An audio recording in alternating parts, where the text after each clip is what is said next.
अस्सलाम वालेकुम स्टूडेंट्स, मैं रेहान अहमद ख़ान आज आपको माइक्रोसॉफ्ट एक्सेस के अंदर जो है वो एसक्यूएल स्टेटमेंट में डिस्टिंग की कमांड या डिस्टिंग के स्टेटमेंट के बारे में बताऊंगा कि डिस्टिंग की स्टेटमेंट जो है वो हम कैसे इस्तेमाल करते हैं और उसकी ज़रूरत कब पेश आती है। डिस्टिंग के स्टेटमेंट बेसिकली एसक्यूएल की कमांड में एक डिस्टिंग का वर्ड लिखा जाता है जिससे वो इस्तेमाल की जाती है।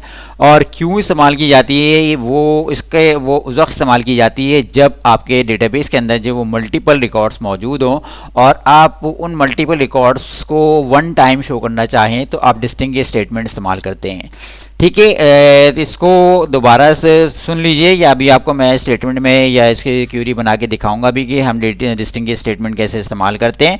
ठीक है, जब भी हम कोई क्यूरी इस्तेमाल कर रहे होते हैं तो जाहिर सी बात है उसमें हम कोई ना कोई टेबल इस्तेमाल कर रहे होते हैं और यहाँ पर जो हम टेबल इस्तेमाल करेंगे उसके अंदर एक ऐसी टेबल इस्तेमाल करेंगे जिसके अंदर जो मल्टीपल रिकॉर्ड्स होंगे। तो मैं आपको एक छोटी सी क्यूरी बना के दिखाता हूँ, उसी के अंदर डिस्टिंग की कमांड इस्तेमाल करा के दिखाऊंगा कि डिस्टिंग की स्टेटमेंट जो है वो हम किस तरह से इस्तेमाल करते हैं। ठीक है, इसके लिए हमें एक छोटी सी क्यूरी बनाता हूँ। मैं इस क्यूरी डिज़ाइन के अंदर आके यहाँ पर मैं एम्प्लॉय की टेबल जो वो ऐड कर रहा हूँ, इसलिए कि मुझे पता है कि मेरे पास जो है इस टेबल के अंदर जो वो मल्टीपल रिकॉर्ड्स मौजूद हैं और इनको मुझे ये यूनिक करके दिखाना है, यानी कि हर रिकॉर्ड को हर रिकॉर्ड जो है वो सिर्फ एक और एक दफ़ा शो होना चाहिए। तो इस चीज़ को किस तरह से इस्तेमाल करते हैं, ठीक है, इस टेबल को मैं इस्तेमाल करता हूँ। यहाँ पर इसके तमाम कॉलम्स को मैं यहाँ पर ऐड कर देता हूँ।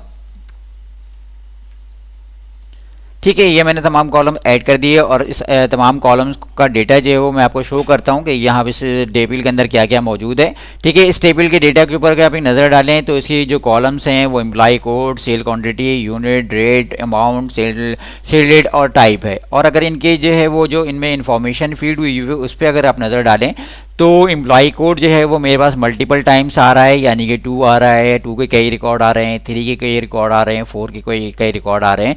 इसी तरह से यूनिट जो है वो मेरे पास मल्टीपल टाइम्स आ रहा है, यूनिट मेरे पास डजन्स में भी आ रहा है, केजीज में भी आ रहा है। ठीक है, ये भी मल्टीपल टाइम्स है। इसी तरह से रेट जो है वो मैं आपको सॉर्ट करके दिखा देता हूँ।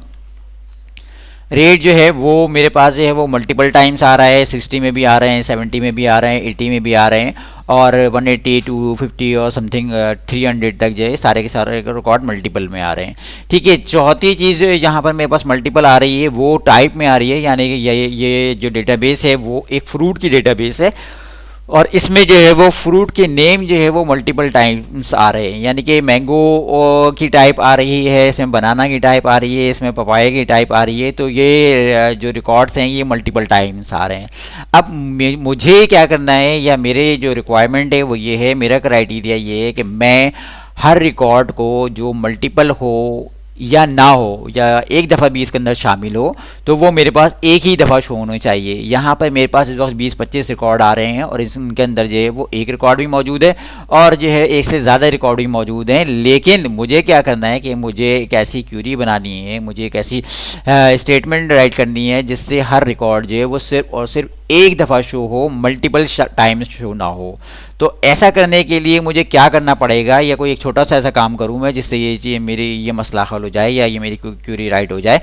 तो इसके लिए मैं एसक्यूएल स्टेटमेंट के अंदर जो है वो एक डिस्टिंग की स्टेटमेंट राइट करूंगा और जब उसको मैं रन करूंगा तो अगर वो स्टेटमेंट मैंने सही तौर पर राइट की हुई है तो मेरा मसला हल हो जाएगा। आइए हम इसको करके देखते हैं किस तरह से करेंगे कि इसी स्टेटमेंट को, ये क्योंकि क्यूरी है, इसको हम जो है वो व्यू करते हैं किसके अंदर, एसक्यूएल व्यू के अंदर। एसक्यूएल व्यू में जब मैं इसको व्यू कर रहा हूँ तो इसमें सिलेक्ट आ रहा है एम्प्लॉय की तमाम कॉलम्स के साथ और उसके टेबल का नाम आ रहा है। ठीक है, अब मुझे क्या करना है, मेरा क्राइटेरिया ये है कि मेरे पास जो है जो रिकॉर्ड्स इसमें मल्टीपल हैं या डुप्लीकेट हैं या डुप्लीकेट नहीं है उनकी लिस्ट मुझे चाहिए only and only one time. तो मेरे पास उसके अंदर जिन कॉलम्स के अंदर डेटा रिपीट हो रहा है या मल्टीपल टाइम्स आ रहा है वो एम्प्लॉय का कोड है। ठीक है, लेट्स सपोज मुझसे ये कहा जा रहा है कि मुझे वो लिस्ट चाहिए कि इस डेटाबेस के अंदर कितने एम्प्लॉयज़ मौजूद हैं या कौन कौन से एम्प्लॉयज़ मौजूद हैं। अब इसमें एम्प्लॉयज़ तो वो बहुत सारे मौजूद हैं, ठीक है, और उनके मल्टीपल रिकॉर्ड्स भी हैं। तो मुझे तो सिर्फ लिस्ट चाहिए, अगर मैं ऐसी ही लिस्ट दे दूंगा तो सारे रिकॉर्ड आ जाएंगे और उसमें डुप्लीकेट रिकॉर्ड भी होंगे। तो डुप्लीकेट रिकॉर्ड को हटा दो, यानी कि हर रिकॉर्ड को सिर्फ एक दफ़ा शो करो। बात दोबारा सुन ले, मैं ये कह रहा हूँ कि इसमें से मेरे डेटाबेस में से डुप्लीकेट रिकॉर्ड को हटा दो। हर रिकॉर्ड एक दफ़ा शामिल होना चाहिए, एक दफ़ा शो होना चाहिए। तो इसके लिए मैं क्या करूँगा, जो क्राइटेरिया तो मुझे पता ही है कि मेरा रिकॉर्ड में मैं क्या कह रहा हूँ कि एम्प्लॉय का कोड चाहिए मुझे, तो एम्प्लॉय के कोड के आगे मैं डिस्टिंक्ट की स्टेटमेंट राइट करूँगा। ठीक है, ये सारे के सारे मैं यहाँ से हटा देता हूँ। ठीक है, मुझे कोड रखना है, कोड के आगे के तमाम कॉलम्स मैं यहाँ से हटा देता हूँ। ठीक है, अब यहाँ मेरे पास सिर्फ कॉलम रह गया कोड का। अब इस कोड के आगे मैं जो हूँ, जो वर्ड इस्तेमाल कर रहा हूँ, वो क्या इस्तेमाल कर रहा हूँ, डिस्टिंक्ट का इस्तेमाल कर रहा हूँ। ठीक है, ये मैंने डिस्टिंक्ट का कोड इस्तेमाल वर्ड जो इस्तेमाल कर दिया। इसको मैं बड़ा करके आपको दिखा देता हूँ ताकि जूम हो जाए और आपको समझ में आ जाए। ठीक है, ये वो वर्ड है डिस्टिंक्ट जिससे मैं अपना मकसद हासिल कर सकता हूँ, यानी कि मैं ये मेरे पास वो रिकॉर्ड लेके आएगा, वो एम्प्लॉय कोड लेके आएगा जो इस डेटाबेस के अंदर शामिल हैं, लेकिन हर रिकॉर्ड को ये एक ही दफ़ा शो करेगा।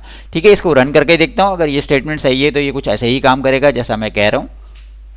ये देखें, इसने जो है मुझे 3 रिकॉर्ड्स आके दिखा दिए, क्योंकि मेरे पास ये छोटी सी डेटाबेस है, इसके अंदर जो है वो 20-25 रिकॉर्ड हैं, लेकिन हर रिकॉर्ड जो है वो किन एम्प्लॉयज़ के ऊपर डिपेंड कर रहा है, वो 02 पे, 03 पे, 04 पे एम्प्लॉय पे डिपेंड कर रहा है। यानी कि इसके अंदर जो रिकॉर्ड शामिल है या रिकॉर्ड्स के अंदर मौजूद हैं वो 02 के मौजूद हैं, 03 के मौजूद हैं, 04 के मौजूद हैं। अब ना तो इससे पहले के कोई रिकॉर्ड है, ना कोई इससे आगे के रिकॉर्ड हैं। ठीक है, ये इसने एक यूनिक लिस्ट दिखा दी मुझे कि एम्प्लॉय इस पूरी डेटाबेस के अंदर, इसके अंदर जो 20-25 रिकॉर्ड मौजूद हैं उसमें 02 के रिकॉर्ड्स मौजूद हैं, 02 के मल्टीपल रिकॉर्ड्स हो सकते हैं, 03 के मल्टीपल रिकॉर्ड्स हो सकते हैं, 04 के मल्टीपल रिकॉर्ड्स हो सकते हैं, लेकिन ये इन तमाम मल्टीपल रिकॉर्ड्स को वन टाइम ही शो कर रहा है, क्योंकि मैं इससे कह रहा हूँ कि मुझे लिस्ट बना के दो, लिस्ट निकाल के दो एम्प्लॉयज़ की या एम्प्लॉय के कोड की जो इसके अंदर शामिल हैं। ठीक है, अब रिपीटिशन नहीं चाहिए मुझे सिर्फ और सिर्फ यूनिकनेस चाहिए, यानी कि वो यूनिक रिकॉर्ड्स चाहिए। ठीक है, तो मैंने एम्प्लॉय कोड के आगे डिस्टिंक्ट का वर्ड इस्तेमाल किया, डिस्टिंक्ट की स्टेटमेंट इस्तेमाल करी और रन किया। इससे मेरे पास जो रिकॉर्ड थे वो शामिल यहाँ पे शो हो गए। अब ये डेटाबेस मेरे पास क्योंकि छोटी सी है, ठीक है, 20-25 रिकॉर्ड की है तो रिकॉर्ड भी कम आ रहे हैं। अगर आपके पास जो है वो ज़्यादा रिकॉर्ड होंगे, यानी कि 1000, 2000 या 4000 रिकॉर्ड होंगे, जैसा कि जब हम प्रैक्टिकली काम कर रहे होते हैं या किसी प्रोफेशनल वे के अंदर काम कर रहे होते हैं, तो हमें ये ज़रूरत पेश आती है।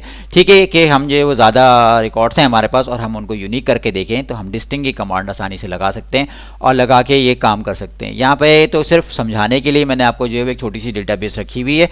ठीक है, इसको मैं आपको और भी तरीक़ों से समझाता हूँ। इसको दोबारा मैं SQL की कमांड में ले जाता हूँ।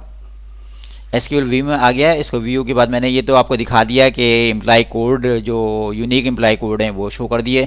इसी तरह से ये एक ज़्यादातर जो की इस्तेमाल होती है वो रेट्स वगैरह के लिए भी इस्तेमाल होती है, यानी कि आपके पास है वो एक डेटाबेस मौजूद है जिसमें मल्टीपल रिकॉर्ड्स मौजूद हैं, मल्टीपल रेट के रिकॉर्ड्स मौजूद हैं, ये मल्टीपल रेट्स मौजूद हैं। आप ये चाहते हैं कि सिर्फ यूनिक रेट्स हमारे आपके पास आ जाएं ताकि आपको ये पता चल जाए कि आपने अपना जो प्रोडक्ट है या आपने जो सेल की है वो किन किन रेट के ऊपर की है। ठीक है, रिकॉर्ड्स तो बहुत ज़्यादा हैं, लेकिन वो हर रिकॉर्ड को एक एक दफ़ा ला दे ताकि उनकी एक लिस्ट बना दे। ठीक है, तो इसको मैंने वही डिस्टिंक्ट की कमांड इस्तेमाल करी। ठीक है, यहाँ पे देखें कि डिस्टिंक्ट की कमांड इस्तेमाल हुई भी है और मैंने यहाँ पर जो है वो एम्प्लॉय डिटेल के साथ जो है वो रेट इस्तेमाल कर दिया। रेट यहाँ पे जो है वो क्या है, इसका कॉलम है। ये टेबल का नाम आप चाहें यहाँ से हटा भी सकते हैं, इसको सिंपल रेट भी के साथ भी लगा सकते हैं। ठीक है, कोई ज़रूरत नहीं है। ठीक है, यहाँ पर किसी वजह से लगा हुआ है वो मैं आपको आगे बता दूंगा। तो यहाँ पे इसको मैं रन करके देखता हूँ। ये देखें यहाँ पे मेरे पास ये रन होके आ गई। इसके अंदर इसने बता दिया कि मेरे पास 60 के रेट मौजूद हैं, 70 के मौजूद हैं, 80 के मौजूद हैं, 120 180 के हैं, 200 के हैं, 300 के हैं, 250 के हैं। इस तरह के इसने मुझे एक यूनिक लिस्ट बना दी। यानी कि अगर मैं पहले अपनी पूरी डेटाबेस पे नज़र डालूँ तो 60 कई दफ़ा रिपीट हो रहा है, 70 कई दफ़ा रिपीट हो रहा है, 80 कई दफ़ा रिपीट हो रहा है, लेकिन इसने इसके साथ जब मैंने डिस्टिंक्ट की स्टेटमेंट लगा दी तो उसने मुझे उन तमाम रिकॉर्ड को सिर्फ और सिर्फ एक दफ़ा शो करके दिखाया, यानी कि उनकी सब तमाम की लिस्ट बना दी। ठीक है, मल्टीपल रिकॉर्ड्स जितने भी थे सबको एक कर दिया। ठीक है, जो यूनिक रिकॉर्ड था उसको भी उसने रहने दिया। ठीक है, और सबको एक जगह करके मुझे एक लिस्ट दिखा दी कि आपके पास डेटाबेस के अंदर जो इन रेट्स के ऊपर ये रेट्स मौजूद हैं और इन रेट्स के ऊपर आपने चीज़ों को सेल किया। ये इस तरह की जो रेट की क्यूरी है वो डिस्टिंक्ट के लिए बहुत ज़्यादा इस्तेमाल की जाती है, या ये कह सकते हैं आपके डिस्टिंक्ट की जो स्टेटमेंट है वो रेट वगैरह पर बहुत ज़्यादा इस्तेमाल की जाती है प्रोफेशनल प्रोफेशनल उसमें प्रोफेशनल उसमें इन्वायरमेंट्स के अंदर, या जब आप कोई इस तरह से कोई काम कर रहे होते हैं, तो आपको ये डिस्टिंग्विश स्टेटमेंट बहुत ज़्यादा काम आती है। एक और तरीके से मैं आपको इसको दिखा देता हूँ ताकि और ज़्यादा आपको क्लियर हो जाए। ठीक है, यहाँ पर मैंने आपको जब डेटाबेस दिखाई थी अपनी, तो उसके अंदर जो मैंने आपको ये दिखाया था कि मेरे पास जो है वो फ्रूट की टाइप्स भी मौजूद हैं। ठीक है, तो अब मैं यहाँ टाइप के ऊपर इसको स्टेटमेंट को इस्तेमाल करता हूँ।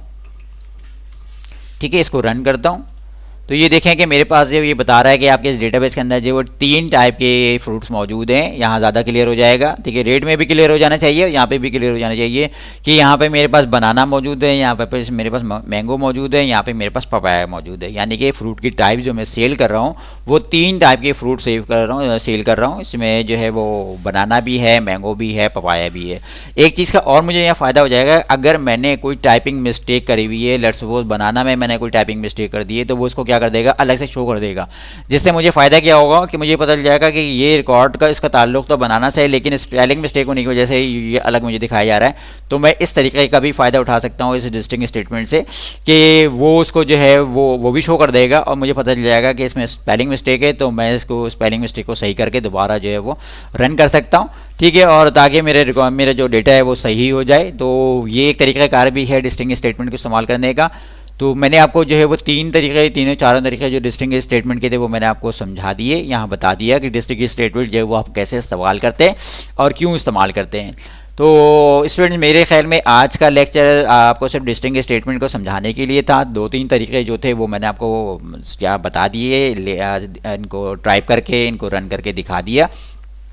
इसके और भी तरीके हैं जो मैं आपको आगे की क्यूरीज़ के अंदर वो पढ़ाता रहूँगा। जैसे जैसे वो क्यूरीज़ मैं आपको पढ़ाऊँगा और अगर उसके अंदर डिस्टिंग की कमांड आ रही होगी तो उसका तरीका भी मैं आपको सिखा दूँगा। मल्टीपल क्यूरीज़ में भी डिस्टिंग की कमांड इस्तेमाल होती है, सब क्यूरीज़ के भी अंदर इस्तेमाल की जाती है, और दूसरी और भी तरीके हैं जिसके अंदर इस्तेमाल की जाती है। लेकिन यहाँ पर मैं आपको जो है वो सिंपल वे में एक डिस्टिंग की स्टेटमेंट समझाना चाह रहा था, जो कि मैंने आपको दिखा दी है। आई होप कि आपको समझ में आ गई होगी, और अगर आपको समझ में नहीं आई है और कोई मुश्किल आ रही है तो आप मुझसे जो है वो मेरे कमेंट्स के अंदर जो है वो पूछ सकते हैं, ताकि मैं आपको जो है वो आपका जो और कोई भी मसला आ रहा है तो वो उसको अपने किसी अगले लेक्चर के अंदर या अगली वीडियो के अंदर जो है वो सॉल्व कर दूं। और अगर पसंद आई है तो आप इसको मेरे इस लेक्चर को, मेरी इस वीडियो को जो वो लाइक करें, शेयर करें। ठीक है, और अपने दोस्तों को भी बताएं, जैसा कि मैं आपसे हर दफ़ा कहता हूं कि आप अपने दोस्तों को बताएं, उनको भी इस चीज़ के बारे में बताएं ताकि वो भी आसानी से इस चीज़ को समझ सकें। और अगर आप मेरे चैनल के ऊपर फर्स्ट टाइम है तो मेरे चैनल को सब्सक्राइब भी करें। आज का लेक्चर मैं यहीं तक रखता हूँ। अल्लाह हाफिज़। मिलते हैं किसी दूसरे लेक्चर में किसी नई क्यूरी के साथ या किसी नए टॉपिक के साथ। अल्लाह।